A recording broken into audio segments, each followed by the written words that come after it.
আপনার বাচ্চা যদি মাছ খেতে না চায় তাহলে এই রেসিপি আপনার জন্য। মাত্র 2টি মাছ দিয়ে পরিবারের সবার জন্য মজাদারভাবে একটি রেসিপি তৈরি করব। সেজন্য আমি 2টা মাছ নিয়েছি এখানে, তেলাপিয়া মাছ। তো মাছগুলি প্রথমেই আমি সুন্দর করে পরিষ্কার করে ধুয়ে নিয়ে পানি ঝরিয়ে নিয়েছি এবং সামান্য হলুদ লবণ দিয়ে মাখিয়ে নিয়েছি। এখন চলে আসলাম আমি রান্নাঘরে। এখানে একটি ফ্রাই প্যানে বসিয়ে পরিমাণ মতন তেল দিয়ে নিয়ে তেলটা গরম করে দিয়ে মাছ দুইটাকে কিন্তু এখন ভেজে নিব। তো উল্টিয়ে পাল্টিয়ে ভেজে নিব এবং সময় নিয়ে ভাজবো, যেহেতু আমি যেই রেসিপিটা করব সেই রেসিপির জন্য মাছটা আমাকে আগে থেকেই ভালোভাবে ভেজে নিতে হবে। তো সেই জন্য আমি এখানে ঢেকে দিব। আর ঢেকে দিলে যেটা হবে, ভেতর থেকে ভালোভাবে কুক হয়ে আসবে এবং উপরেটাও একটু ফ্রাই হবে। তো এজন্য আমি একটু ঢেকে ঢেকে দিয়ে ভালো করে ভেজে নিচ্ছি। এপিঠ ওপিঠ দুই পাশেই কিন্তু এভাবে ভেজে নিতে হবে উল্টিয়ে পাল্টিয়ে। তো আমার কিন্তু মাছ ভাজা একদমই কমপ্লিট, আমি উঠিয়ে রেখে দিয়েছি। এরপরে অন্য একটা পাত্রে কয়েকটা আলু সিদ্ধ করে এই যে খোসা ছাড়িয়ে নিয়েছি, সাথে মাছগুলো কিন্তু ভালো করে কাটা ছাড়িয়ে বেছে নিয়েছি। আর এখন একটা ম্যাশার দিয়ে আলুগুলোকে ভালো করে ম্যাশ করে নিচ্ছি। তো ভালো করে ম্যাশ করে নিতে হবে, যেই রেসিপিটা আমি রেডি করব এই জন্য ভালো করে ম্যাশ করে নিতে হবে। তো আমি ভালো করে ম্যাশ করে নিচ্ছি, পাশাপাশি ম্যাশ করা কিন্তু আমার একদম রেডি। আর এই যে পাশে এখন রেখে দিচ্ছি মাছগুলো। এখন আরও কিছু মশলা আমি এখানে অ্যাড করব। আর তার আগে দিয়ে দিচ্ছি আমি এখানে একটা বড় পেঁয়াজ কুচি, সেই সাথে এখানে আরও অন্যান্য মশলা দিব, যেমন জিরার গুঁড়া দিয়ে দিলাম এবং সাথে দিয়ে দিলাম কিছু মরিচের গুঁড়া, সামান্য একটু হলুদের গুঁড়া এবং সেই সাথে আমি দিয়ে দিচ্ছি কাবাব মশলা 1/2 চা চামচ পরিমাণ, লবণ স্বাদ মতো, সাথে দিয়েছি ধনিয়া পাতা আমি এখানে 2 টেবিল চামচ পরিমাণ হবে। তো এই সমস্ত উপকরণগুলো দিয়ে এখন পেঁয়াজের সাথে ভালো করে ম্যাশ করে নিব হাত দিয়ে। এরপরে মাছের সাথে মিশিয়ে নিব হাতের মাধ্যমে চটকিয়ে, এরপরে আলুর সাথে মেশাবো। তো সমস্ত উপকরণ এখন একসাথে হাত দিয়ে চটকিয়ে মিশিয়ে নিতে হবে, যেমনটা দেখতে পাচ্ছেন। তো আমি এইভাবে হাত দিয়ে ভালো করে মিশিয়ে নিয়েছি। সুপ্রিয় দর্শক, মাছের এই কাবাব রেসিপিটা যদি আপনাদের কাছে এতটুকু ভালো লাগে তাহলে রিকোয়েস্ট থাকবে একটা লাইক দিয়ে আমার ভিডিওটা দেখে নেওয়ার জন্য। আর আপনি আমার চ্যানেলে নতুন হয়ে থাকলে অবশ্যই রিকোয়েস্ট থাকবে একটা সাবস্ক্রাইব করে আমার চ্যানেলের সাথে থাকার জন্য। যারা পেজ থেকে দেখে থাকেন পেজে একটা ফলো দিয়ে রাখবেন, এরকম নিত্য নতুন রেসিপিগুলো এবং ভিডিওগুলো সবার আগে নোটিফিকেশন পাওয়ার জন্য। তো আমি এখন যেটা করব, হাত দিয়ে একটা সুন্দর শেপ দিয়ে নিব, আর শেপটা হচ্ছে কাবাবের শেপ দিয়ে নিব, ঠিক আছে। তো এইভাবে কাবাবের শেপ দিয়ে নিলে দেখতেও সুন্দর লাগে।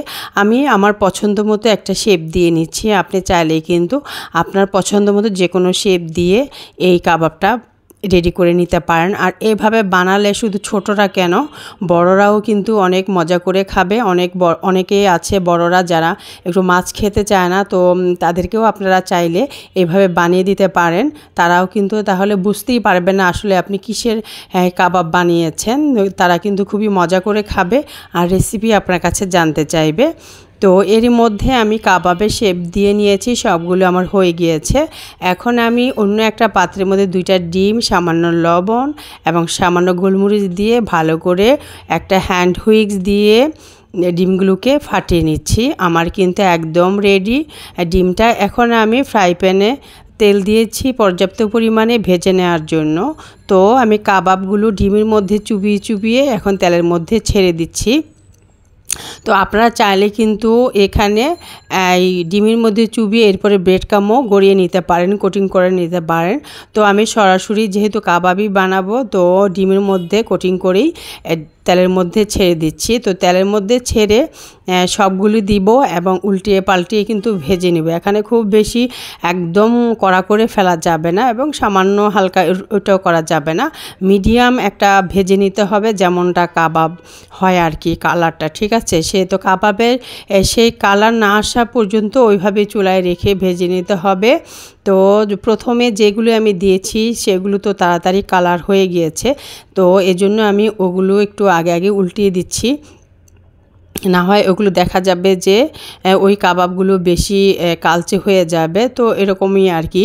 তো প্রথমে যেই কাবাবগুলো দেয়া হবে চুলায় সেগুলো অবশ্যই চেষ্টা করবেন যে আগে উল্টি দিয়ে আগে নামিয়ে নিতে, না হয় দেখা যাবে আগের সে কাবাবগুলো বা যে কোনো ফ্রাই হোক না কেন সেগুলো কিন্তু বেশি একদম ফ্রাই হয়ে যাবে, কালার নষ্ট হয়ে যাবে এই আর কি। তো আমি এভাবে সবগুলো কিন্তু একবার উল্টে দিয়েছি। এখন আমি কি করেছি, এখন আরও একবার উল্টিয়ে দিচ্ছি। তো এইভাবে উল্টিয়ে দিতে হবে 2-3 বার করে, দিয়ে তারপরে সুন্দর একটা কালার না আসা পর্যন্ত এভাবে ফ্রাই করে নিতে হবে।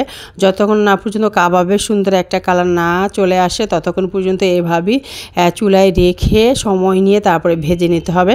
আর এ সময় কিন্তু চুলার আঁচ একটু মিডিয়াম থেকে লো ফ্লেমে রেখে দিতে হবে, বেশি হাই ফ্লেমে রাখা যাবে না। তবে হ্যাঁ, শুরুতে চুলার আঁচটা কিন্তু একটু বাড়িয়েই দিতে হবে, পরবর্তীতে চুলার আঁচটা আপনার রেখে দিতে হবে একদম মিডিয়াম টু লো ফ্লেমে।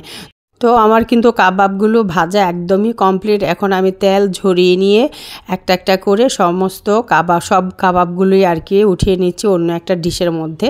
তো এইভাবে উঠিয়ে নিতে হবে এবং তেল ঝরিয়ে নিতে হবে। তো প্রথমে ওই যে আমি বললাম যেই 2টা কাবাব আমি প্রথমেই দিয়েছিলাম তখন কিন্তু সেই 2টা কাবাব একটু তাড়াতাড়ি হয়ে গিয়েছিল, কারণ তখন তেলটা পর্যাপ্ত পরিমাণে গরম ছিল।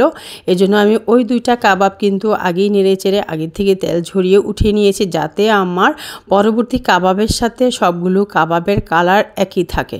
ঠিক আছে, এই টুকিটাকি টিপসগুলো কিন্তু আপনারা যদি মনে রাখেন তাহলে আপনাদের কাবাবও কিন্তু এতটাই সুন্দর হবে এবং এতটাই সুস্বাদু হবে খেতে এবং দেখতে। তো সুপ্রিয় দর্শক, আশা করছি আজকের কাবাব রেসিপিটা আপনাদের খুবই ভালো লাগবে, খুবই উপকারে আসবে আর খুবই মজা হয়েছে কাবাব রেসিপিটা, যেহেতু আমি খেয়েছি আগেই এবং তারপরে রিভিউ দিচ্ছি, সত্যি অনেক টেস্ট হয়েছে। আর একটা মজার ঘটনা আপনাদের সাথে শেয়ার করি, সেটা হচ্ছে যে আমার হাজব্যান্ড কিন্তু তেলাপিয়া মাছ খায় না। ঠিক আছে, তো আমি কিন্তু এই তেলাপিয়া মাছ দিয়ে এই কাবাবটা বানিয়ে দিয়েছি, সে কিন্তু বুঝতেই পারেনি এবং বেশিরভাগ কাবাবগুলো কিন্তু সে একাই খেয়ে নিয়েছে। মজার বিষয় হচ্ছে এটাই আর কি। তো উনি যদি আমার এই রেসিপির ভিডিওটা দেখে তাহলে জানতে পারবে যে আমি তেলাপিয়া মাছ দিয়ে সেদিন কাবাব রান্না করেছিলাম বা বানিয়েছিলাম। আর যদি না দেখে তাহলে তার বুঝতে পারবে না। যাই হোক, যদি দেখে তো দেখবে, অসুবিধা নাই, তখন বুঝতে পারবে যে আমি কি খাবার খেয়েছি এই আর কি। তো চাইলে কিন্তু আপনারা এভাবে মজা করে বানিয়ে দিতে পারেন প্রিয়জনকে।